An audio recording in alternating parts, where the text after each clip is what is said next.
What's up guys, my name is Ace, and welcome back to another Black Ops 7 gun guide. In today's episode, we're going to be diving deep into the stats of the brand new LMG they added to the game, which is the SOKOL 545. And diving right in, let's have a look at our raw power potential. And this gun is very interesting because we actually have two separate modes that you can toggle between on the fly in the game. And this doesn't require any special attachment or anything. And to do this, on controller at least, it's just hitting left on the D-pad. And by default, when you spawn into the game, you're in the low fire rate mode, which gives us a rate of fire of 550 rounds per minute. That is a very slow rate of fire for the LMG category. However, it is worth noting, unlike the other LMGs, there is no pre-fire delay on this. So when you pull the trigger, it fires immediately. Now, in the low fire rate mode, it's going to be a 4 to 5 shot kill. And with a 4-shot kill, we have quite a slow time to kill potential relative to the other LMGs and most of the other full auto guns in the game at 327 milliseconds. So it really doesn't shine there. However, it is quite powerful with headshots.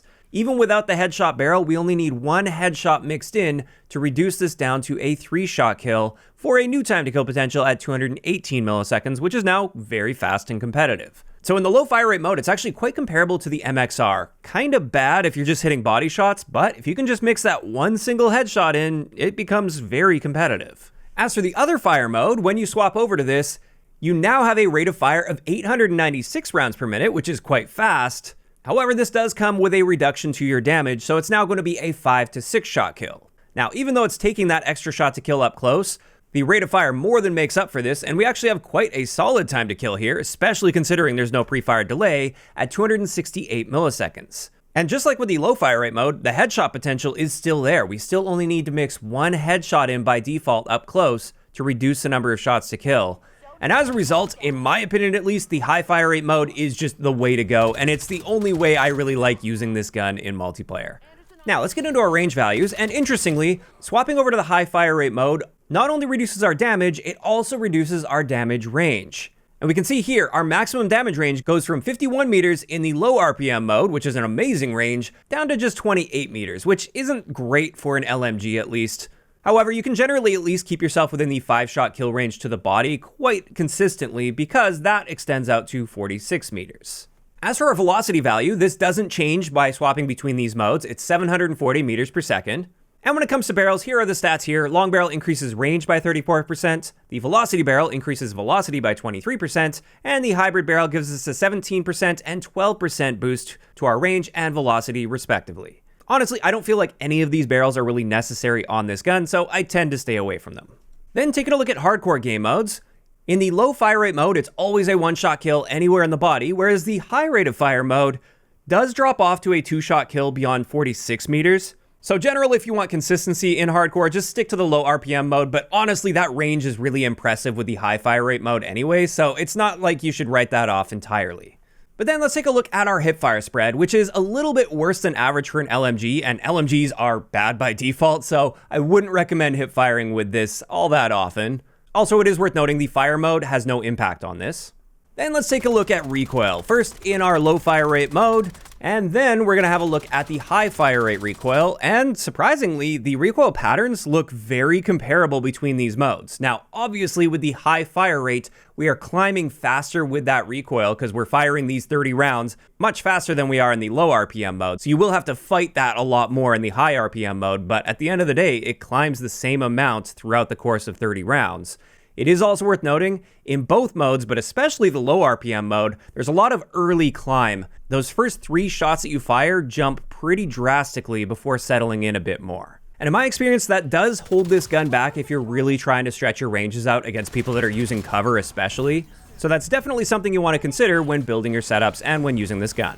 Now after that, let's have a look at our handling stats. And for our aim down sight and sprint out times, these are kind of in the middle in between the other two LMGs that were already in the game. So not really great in this area, but not the worst in the LMG category. Whereas our slide to fire and dive to fire times are quite slow. They're the exact same as the Mark 78. Now let's get into our reload time. And I don't know, what do you guys want to talk about while this reload takes place?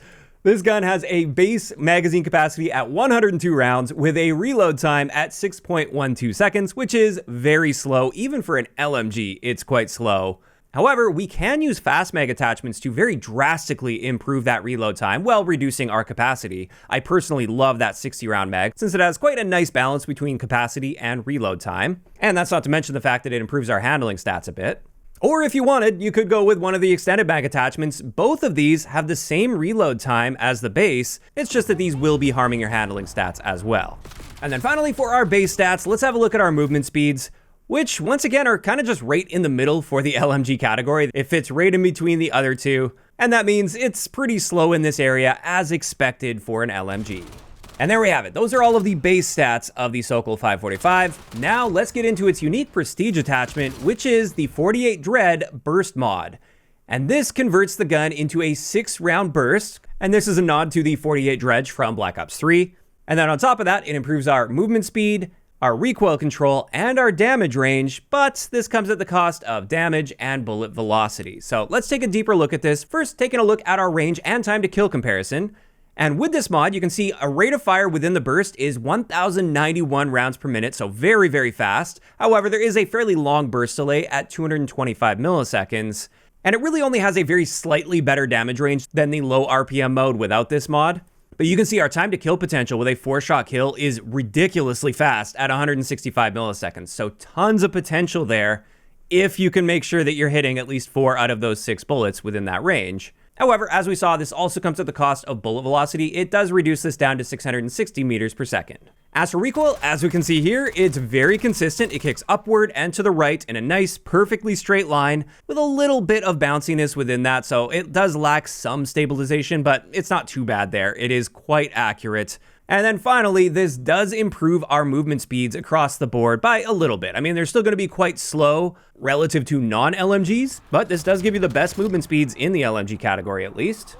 And I think this is quite a powerful and fun mod. It's just not very forgiving. If you're not getting that one burst kill, that 225 millisecond delay can be quite punishing. And with that covered, we can now finally move into some excellent attachment combinations. And the first one I wanted to share is my preferred build. This is my aggressive stealth build. Now keep in mind with this, I'm going to be using it in the fast fire rate mode, not the low fire rate mode. And for our attachments, we have the standard suppressor, the 60 round fast mag, the aim down sight rear grip, the control stock, the one that helps with recoil, as well as the buffer springs. And with this, you can see our aim down sight time is improved nicely, but still a bit on the slow side at 340 milliseconds. And our sprint out time is also slightly improved, but still quite slow. So while you can be more aggressive than if you didn't have some of these attachments on, at the end of the day, obviously you can't be as aggressive as you'd be with like an SMG or even an assault rifle. And when it comes to our recoil with this, using that control stock and the buffer springs just helps keep that in check a little bit more so it doesn't climb quite as fast on you. And I just find that helps a little bit. And with this, you'll notice we don't have an optic. That's fine. I actually quite like the iron sights on this. So that one's quite solid, I think, for the pacing of this game. So you can actually get around the map a little bit and be reasonably aggressive. Again, not as aggressive as an SMG, but reasonably aggressive. Next, I wanted to share my gunfighter build, and this one's really catered toward a lot of accuracy. And with this one, we're using the elo sight, the compensator to help with that climb. We have the long barrel on there, which gives us a 68 meter maximum damage range, which is honestly overkill, but we might as well since we have the attachments available. For our underbarrel, we're using the horizontal recoil control underbarrel. We once again have that 60 round fast mag. I just feel like that's the best balance between capacity and reload time. Then we're once again using the grip that helps with our aim down sight speed, the control stock, and then finally the buffer springs. And with this, you can see it's much more accurate. There's very little horizontal recoil now, and that vertical climb is much more controlled, especially with those initial shots fired. And I just find that makes this significantly more accurate, and it allows you to handle those gunfights at long range a lot more effectively. So that one is very nice as well, if you don't mind using the gunfighter wildcard. Now let's get into my final build, which is using the prestige attachment. And in addition to that, we've got the elo sight, the compensator, the aim down sight rear grip, and once again, that control stock. And this is just a nice balanced way to use this burst mod. Even though it's quite accurate by default, this cuts down the recoil that much more, so it does make it a bit easier to reach out, and it also makes it a lot more likely that you'll be getting that one burst kill at those like mid ranges. And as I said, there's a ton of power potential when using this, but it's also quite punishing if you have to wait for that burst delay to take place. And there we have it. That's finally going to wrap it up for today's gun guide on the SOKOL 545. And when it comes to my thoughts on this gun, I really like it. I find it to be a really interesting gun. I love the fact that you can swap fire modes on the fly, and even though I always lean toward the fast fire mode, I wouldn't entirely write off the low fire rate mode. It's just not really what suits me very well. And then when it comes to that prestige attachment, I love the fact that the 48 Dredge is essentially back. And it's a very interesting and unique gun that's unlike anything else that we've got in the game currently. Now, of course, those are all just my opinions on this gun, and I'd love to hear what you guys think about the SOKOL in those comments down below. Also, if you guys have missed any of the previous gun guides, I will of course leave a link to the playlist in the description of the video. And if you enjoyed this one, a like rating is always appreciated. And don't forget to subscribe for more if you haven't already. I'll talk to you guys next time.